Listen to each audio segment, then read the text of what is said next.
40 семејства ќе бидат сместени во типските куќи. Другите објекти ќе се рушат, а државата ќе мора да се справи со жителите кои не се од овој град и незаконски времено се сместени на потегот кај старото нервно одделение.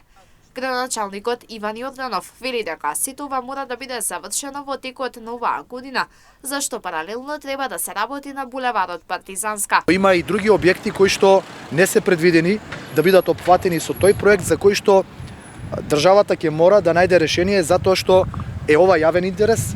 Жалам што дел од куќите ќе мора да бидат срушени. Ова е јавен интерес, овде поминува траса за булевар и мораме да го штитиме јавниот интерес, односно не смеат граѓаните на Штип да бидат заложници за неколку фамилии. Проектот за типските куќи е завршен, а општината чека одлука од владата за доделување на земјиштето во сопственост на општина Штип. Јорданов вели дека штом ќе се случи тоа, тие ќе го распишат тендерот за изградба и поставување на типските куќи, а избраниот економски оператор ќе почне да работи.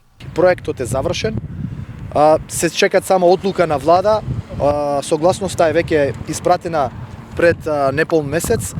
Веќе стапивме неколку пати досега со представници од секретаријат во влада, што ја добиеме согласноста дека земјиштето на кое што се практично предвидува да биде земјиште каде што ќе бидат поставени типските куќи е отстапено на општина Штип.